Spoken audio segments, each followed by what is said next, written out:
It's 935K this morning show with your boy Romeo, and this is the time of the year where we all like just getting with the family and streaming and watching special things, or even going to the theaters. Because on November 7th, you got to expect something great. The Unexpected Christmas is going to be dropping. Unexpected Christmas, baby. And we got two legends in the building, man. We got Ricco Ross. We got my man, Lil Howery. How you doing, man? You good? I'm good. Thanks for having me, brother. I just want to say this. I saw the trailer, and when you get it right with these movies, it's going to be like that every year. And you know, because you've done one very similar, right? That's right. With the husband, what was it called? The Husband for Christmas? Yeah. Me and Vivica Fox. So, I know that was great. That was great, man. I've done about 4. This is like my 5th Christmas movie. Wow. But this one hits differently. Well, it definitely does. This one hits differently. I mean, my man, your character name in the movie is Richard. Yeah. Is there there's a nickname for Richard. Is there a reason why they gave you that name because of what's happening in the movie? I'm just asking. That's no, you funny. good, brother. You good. That's actually that's a great question, but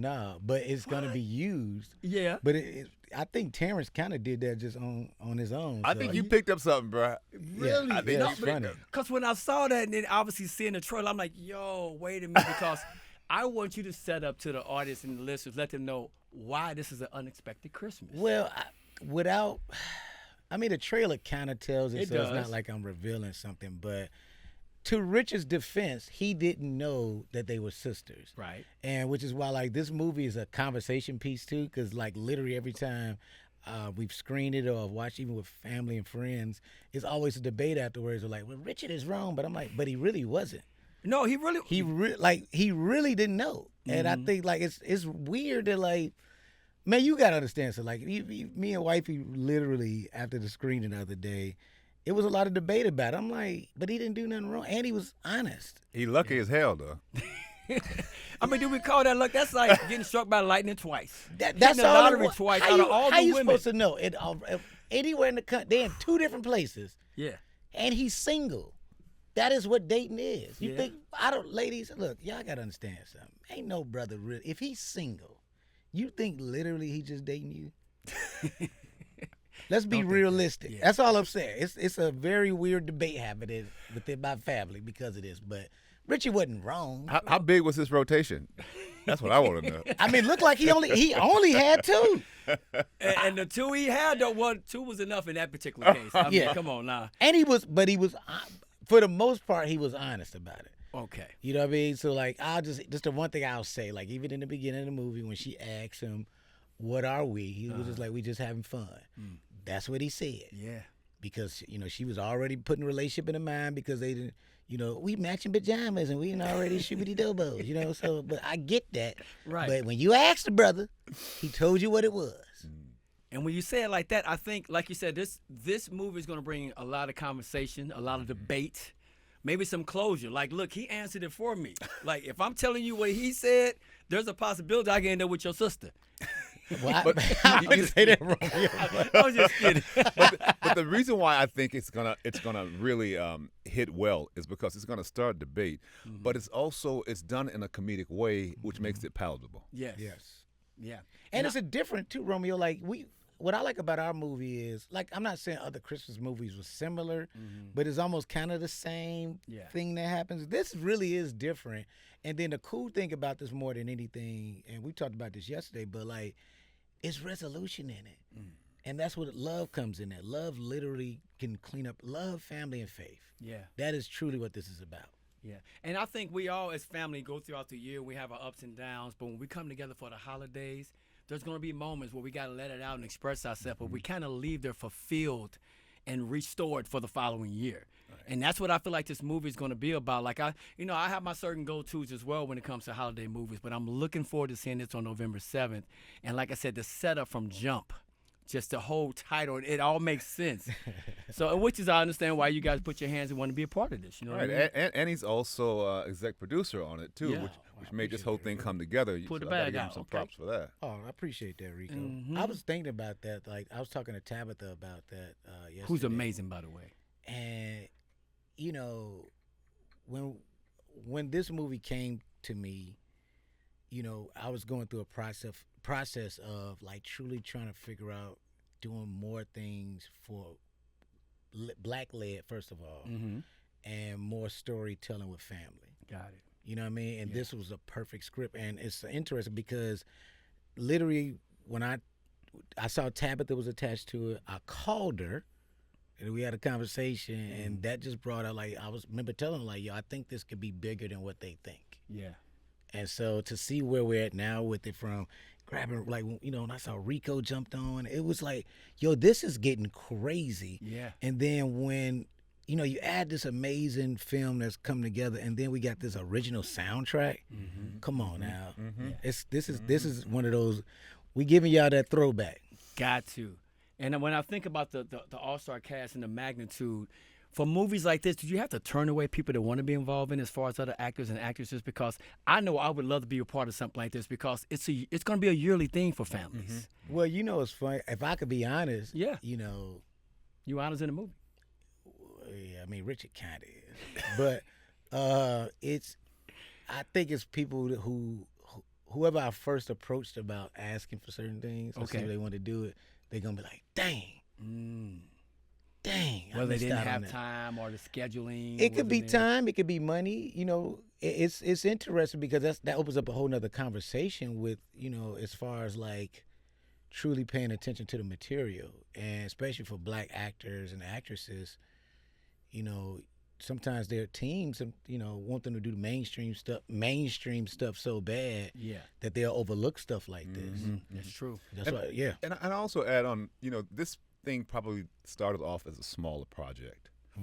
But what happens when you got something good and you start attracting people to it, then other people want to be a part of it. And next thing you know, this thing is growing and it's growing. And then those people who saw this as a little something that I didn't have time for, all of a sudden go, oh, I missed the boat on that one. Maybe I should have started at the beginning. Yeah, and a lot of people are going to feel that way. I feel that I way. mean, this is like Dominique, for instance, like just, you know, Dominique is my friend. And so, like, being able to see her lead this the way she did, and she did an amazing job. Killed it. She is so great in it, because I think we do need to introduce some more leading ladies.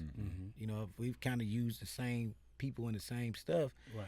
And just our conversations with her, she's such a humble, chill person. Sometimes I don't even know how great she even know how great she is. And I think this movie is going to prove to her. Like, we literally had lunch not too long ago, because I did. Damn, am I supposed to tell people that? Yeah, well, I mean, you can. Nothing. I was about to say something. But I was in Atlanta doing something with her. Right. But and I was just telling her, like, do you know how great you are? Like, you're like, so you're deserving of this. And it's, and like, we have, like, Ricco, you're a legend, bro. No, definitely. I like, for real. And so just 4 to decades have, of work. it's Anne-Marie Horf. Like, what this is special. It is something really beautiful about. And then, like, I want to throw Tab in there again. Tab brings energy to the type of energy she brings to things and projects or whatever. I think you crazy not to have nothing attached with her. Yeah. You know, she got the type of favor that pew. You know what I mean? It's like in the hip hop world, like, why not be attached to Kendrick Lamar in some form or fashion? Any Because you form of know fashion. what the outcome is going to be. Exactly. And the thing about Tabitha too is people don't understand that she was an actress before she blew up. So this ain't new to her. Right. This is been in her lane for a long time, and I'm happy that she gets a chance to not only be exec with Real, but to actually show what she can do on camera, because she is comfortable in front of the camera, just as as you can see her in her social media, and it comes across in this film. And she played the right part. They gave her the right part so that she can actually show what she can do. She's so funny in this. Cannot wait to see it. And when you guys shot it, I'm sure time flies because it's so much fun on set. I know it's work as well, but how quick or how long did it take to make this movie? It wasn't a long shoot, actually. I mean, it was just really like a few weeks, maybe. Okay. And but we, you know, that doesn't make it easier. It Right. actually makes it a lot harder when you don't have a crazy long timetable to do something. But honestly, I think that's what made it work. Like, doing scenes, like we were talking about this yesterday or the other day, but like working with Ricco, and like we were all playing cards and stuff, and actually having real conversations helped us get into those scenes. You know what I mean? A lot easier. And Definitely. so, like, this was a good fun group. And you know, one of the great things about the screening so far is And what I haven't seen in a theater in a long time is hearing hard laughs. Yeah. That's been a while since I've been to a screening or anything where I've heard people laugh that hard. Like We all need at that. one time, just like somebody say something and the theater explodes. I hadn't seen the movie, and you keep in mind we shot this movie last year this time, Oh, damn. Okay. so it's been a long time coming. And we've been off doing other projects, and you kind of you get your focus goes there, and then to come back here and to go to the screening and see the movie, see what you've done, but also see what your colleagues have done up there on the screen, because you're not there every day. Yeah. And to hear the audience responds to it. I know Rel has been hearing it because you've probably been in edit rooms and all that, and there's it's just silence. You watching this, but to see it with an audience and get those punchlines, lines you didn't realize were funny until you get an audience behind it. Yeah. It was just a really beautiful experience. Even the dramatic stuff at the end, like watching people like, oh no, you gonna talk to your mama like that? All that, like that is what movies supposed to do. That's connecting with the people. Man, but that's what the theater experience is. Too. And y'all gotta go to the theater. Go This to is the the type of theater, movie yes. that you want to see on the big screen, and that you want to see with an audience, because then it's gonna hit like it's supposed to hit. Yeah. But you gotta go to the theater to see this one. And I'm just so proud of you guys for actually being able to put it in the theater, because there's it's a really difficult thing to do, and then to get our movies in the theater. That's But true. to get Yeah. this movie in the theater, and it is I called it a dramedy, because there is drama in it and there is comedy in it, and that is the lessons. When you watch the movie, there's lessons to be learned there, and at the end of the day, when you walk out of the movie's not going to stop there, because just as Rel said, you're going to get in your car on the way home. Y'all still going to be talking about this movie. Absolutely. You're going to still be talking about It's this gonna be movie. a conversation Yeah, piece it's for going to be a months to conversation. Shout out to Trill and Phil too, like the work they're putting in with their production company, and you think about this, even just the show they have on YouTube, the Den of Kings. I think it was called Den of Kings. It's like they're moving in this very special space that they're going to open up so many doors for so many people. Yeah, and Three Diamond, this is their first joint too, It's the first movie, yeah. That's for the awesome, hit like man. this. Coming out the box hot. Now, Coming I know out you the guys box. done lots of movies. You've been doing them for decades, Ricco. So what's a couple of your go-to movies that you like to watch? Like when you finally get a chance to exhale and chill. Like for me, it's like Training Day, Scarface. I can name a couple, but for you, what would be a couple go-tos? Man, my go-to it's a wide range. I really enjoy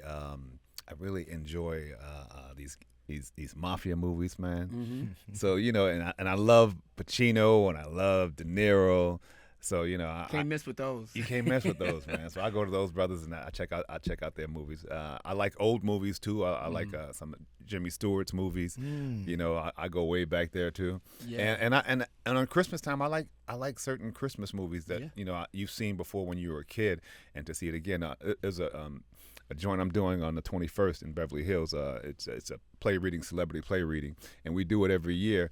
And it's a Christmas Carol. I'm gonna try and pull Rel in this year. He don't know okay. about it yet. I'm gonna try and pull him in. I'm extremely down. Like the way you I'ma try described and it pull him yesterday. in. We got it on tape. He said You got it. I'm down. That would be fun. Like, and that's going down Beverly Hills. You say, which day? On November 21st Okay. at the Saban Theater, man, and it's a beautiful theater, and it's for a great cause. It's to raise money for kids with rare diseases. And if you have a child and your child has a rare disease, people usually focus on diseases that a lot of people have. So if your child has a rare one, it's like we don't have the money for that. Yeah. And those are the people that really need it. Because if you're a parent of a child with a rare disease, man, you feel like you're all by yourself. Yeah, that's true. Well, for you, what's a couple go-to movies for you? it's quite a few. You've done some great ones too, though, man. Come on now. That's what I'm saying. It And you know? changes. Yeah. You know what's a random movie that I actually love? Is a movie called Simon Birch. People sleep on Simon Birch. Ricco and I both was like, Ooh, really? Have you ever seen Simon Birch? No, dude, I got to put it So on. Simon Birch, I guess you'll call him a little person. It's a unique story about this little boy and his faith. And Jim Carrey actually plays the older version of the kid basically telling the story. Okay.